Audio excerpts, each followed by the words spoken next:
జై శ్రీమన్నారాయణ. ప్రియ భగవద్బంధువులందరికీ నమస్కారం అండి.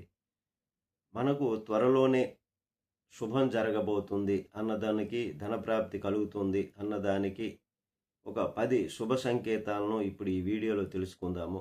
ఈ వీడియో చివరిదాకా చూడండి. ఒక లైక్ చేయండి. అట్లాగే జై శ్రీరామ్ అన్న కామెంట్ చేయండి. కానీ ఈ శుభ సంకేతాలు అన్నటువంటివి ఇంట్లో కొన్ని జరగవచ్చు. ఆర్థికంగా ఇంకా ఇబ్బందులు వారికి అలాగే కొనసాగవచ్చు. కానీ దానివలన విశ్వాసం లేదు అని దీన్ని కొట్టి పారేయడానికి లేదు. మన పెద్దలు చెప్పినటువంటివి, ఆచరించినటువంటివి, విశ్వసించినటువంటివి, శాస్త్రాలు కొన్ని చెప్తున్నటువంటిది. కాబట్టి ఒకవేళ జరగకపోవచ్చు, జరగవచ్చు. విశ్వాసం అంటూ ఉండాలి. దాని తర్వాత పరిష్కారం వెతుక్కుంటే దానిలో మనం సంతోషాన్ని పొందొచ్చు, ఆరోగ్యాన్ని పొందొచ్చు, ధనప్రాప్తిని కూడా పొందొచ్చు. ఇప్పుడు ఆ 10 విషయాలు ఏమిటన్నది మనం తెలుసుకుందాం. ధనవంతులు అవ్వడం ఎవరికీ ఇష్టం ఉండదండి. అందరికీ ఇష్టమే. అయితే మనం ధనవంతులు కావడానికి ముందు గుర్తులు కనబడతాయి. మనం ఇప్పుడు చెప్పుకున్నటువంటిది.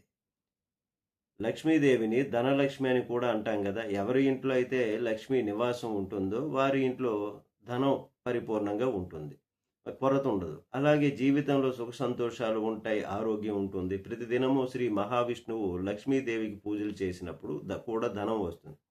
అదే రీతిగా శ్రీ మహావిష్ణువుని లక్ష్మీదేవి కృపతో ధనధాన్యములతో పాటు సమాజంలో వారికి మంచి పేరు కూడా కలుగుతుంది. మంచి మార్గాన్ని అన్వేషిస్తారు, ఉంటారు, మంచి మార్గంలో ఉంటారు. కీర్తి ప్రతిష్టలు నలుదిక్కులు వ్యాపిస్తాయి. జ్యోతిశాస్త్రంలో కూడా చెప్పబడినటువంటి రీతిగా ఏ వ్యక్తి మీద అయితే లక్ష్మీదేవి కృప ఎక్కువగా ఉంటుందో ఆ వ్యక్తికి ధనం అధికంగా ఉంటుంది, ఆరోగ్యం ఉంటుంది, సంతోషం ఉంటుంది. ఇట్లాంటి శుభ సంకేతాలు కనిపిస్తాయి. మీకు కూడా అలాంటి సంకేతాలు కనిపిస్తే మంచి జరుగుతుందని అనుకోవాలి. మొట్టమొదటిది ఏమిటంటే, అనుకోకుండా మీ ఇంటికి నల్లటి చీమలు వచ్చి వరుస కట్టి ఇంట్లో ఏమైనా తినడం మొదలు పెడితే లక్ష్మీదేవి వస్తుంది, అపారమైన ధనప్రాప్తి కలుగుతుంది అన్నటువంటిది. మరి అనుకోకుండా ఇంట్లోకి నల్లటి చీమలు కనబడి శుభ సంకేతం. జీవితంలో ఏదో ఒక లాభదాయకమైనటువంటిది జరుగుతుంది అని అర్థం. మరి కుటుంబానికి మేలు కలుగుతుందని సంకేతం. అంతేకాకుండా నిర్ణయించిన కాలం వరకు అవి వస్తూ ఉంటాయి. అవి రావడం శుభసూచకంగా భావించి వాటికి ఆహారంగా ఏదో పిండిని వేస్తూ ఉండాలి. ఇక రెండవది, 2 పక్షులు ఒక చెట్టు మీద తమ గూడు కట్టుకోవటం కోసం ఎంతో ఇష్టపడతాయి. కానీ ఈ రోజుల్లో ఒక స్థానం అని లేకుండా ఇండ్ల మీద కూడా గూడు కట్టుకుంటుంటాయి. పక్షులు గూడు కట్టుకోవడం మన ఇండ్లలో కూడా చూస్తాం. మరి తేనె తట్టు కట్టడం కూడా చూస్తాం. పురుగు గూడు కట్టుకోవడం, పక్షి గూడు కట్టుకోవడం శుభ సంకేతాన్నే ఇస్తాయి.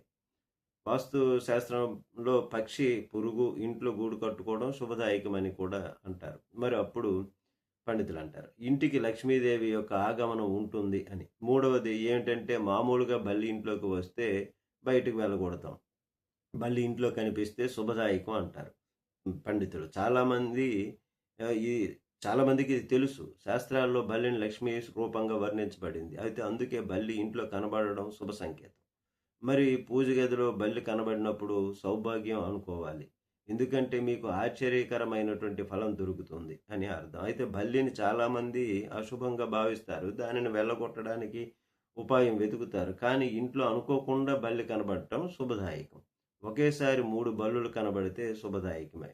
అయితే ఇది కూడా లక్ష్మీదేవి రావడానికి సంకేతమే.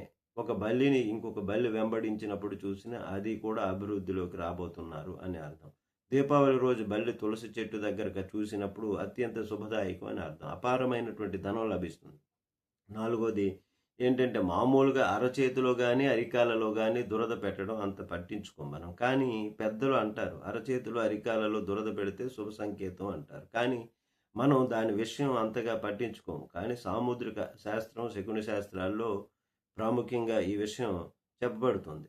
పండితులు చెప్తున్నటువంటిది. అరచేతిలో దురద పెట్టినప్పుడు ధనప్రాప్తి కలగొచ్చు, లేదా ధనం వలన హాని కూడా కలగొచ్చు. అయితే ఇక్కడ మనం ఏ చేయి దురద పెడితే ఏం జరుగుతుందో చూస్తే ఎడమ చేయి దురద పెట్టినప్పుడు ధనప్రాప్తి కలుగుతుందని మరి అతి తొందరలోనే ఎక్కడుండైనా సంపద కలుగుతుందని తెలుసుకోవాలి. ఎప్పుడైనా ఎడమ చేయి దురద పెట్టినప్పుడు మంచి లాభం కలుగుతుందని గుర్తుపెట్టుకోవాలి. ఇక ఐదవది ఏంటంటే కలలో చీపురు, గుడ్లగూబ, పిల్లనగ్రోవి, ఏనుగు, ముంగిస, శంఖము, బల్లి, నక్షత్రం, పాము ఇట్లాంటివి కనబడితే ధనప్రాప్తి అని. ఇక ఆరవది ఏంటంటే ఉదయం సాయంత్రంలో శంఖం ఊదినటువంటి శబ్దం వినబడితే లక్ష్మీదేవి వస్తుందని అర్థం.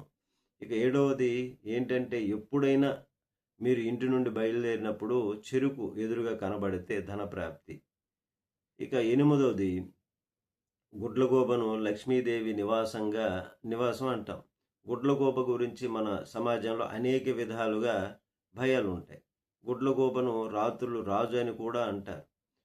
శకున శాస్త్ర ప్రకారం అయితే గుడ్లగూబ కనిపించడం ఒక దగ్గర శుభ సూచకమని, మరో దగ్గర అశుభ సూచకమని కూడా అంటారు. అయితే ఎప్పుడైనా మనం తీర్థయాత్రలకు వెళ్ళినప్పుడు గుడ్లగూబ కనిపిస్తే ధనప్రాప్తి అని గ్రహించుకోవాలి అని పండితులు చెప్తారు. అయితే గుడ్లగూబను చెడుగా భావిస్తే ఇంటి అభివృద్ధి ఆగిపోతుంది. ఇక 9వ పాయింట్ విషయానికి వస్తే, మనం ఏ పని మీదైనా బయటికి వెళ్ళినప్పుడు కుక్క తన నోటిలో శాకాహారం కానీ రొట్టె కానీ తీసుకువెళ్తున్నట్టు కనబడితే మీకు ఎక్కడ నుండైనా ధనప్రాప్తి కలుగుతుంది అన్నటువంటిది. ఇక 10వది మీరు ఉదయమే బయటకు వెళ్ళినప్పుడు ఊడ్చేవారు కనబడితే తొందరలోనే ధనవంతులు అవుతారు. కలలు కనడం సామాన్య విషయమే. కలలు చాలామంది కంటారు. రాత్రుల్లో కలలు ఎక్కువగా వస్తూ ఉంటాయి. కొన్ని చెడు కలలు ఉంటాయి, కొన్ని మంచి కలలు ఉంటాయి.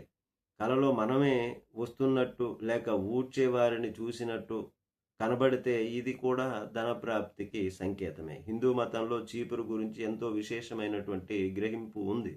చీపురుని శుభ అశుభ సంకేతాలుగా భావిస్తారు. చీపురును లక్ష్మీదేవి రూపంగా కూడా భావిస్తారు.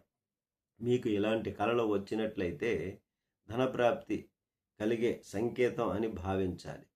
అయితే కొందరి ఇంటిలంట బల్లులు తిరుగుతూ ఉంటాయి, చీమలు తిరుగుతూ ఉంటాయి, కానీ మాకేమీ లేదు అని అని అనుకుంటారు. ఉండదు, ఏమీ లేదు. కానీ అక్కడ సంతోషము, ఆరోగ్యము, దాన్ని మనం గమనించి పరిష్కార మార్గాలు చూసుకుంటే ఈ విధమైనటువంటి ధనప్రాప్తి, సంతోషాలు, ఆయురారోగ్యాలు కలుగుతాయి. మరి ఆరోగ్యము, సంతోషం కలిగితే ఆ ఇంట్లో ఇంకా దుఃఖం అన్నదే ఉండదు, స్వర్గమయమవుతుంది. జై శ్రీమన్నారాయణ. అందరికీ నమస్కారం.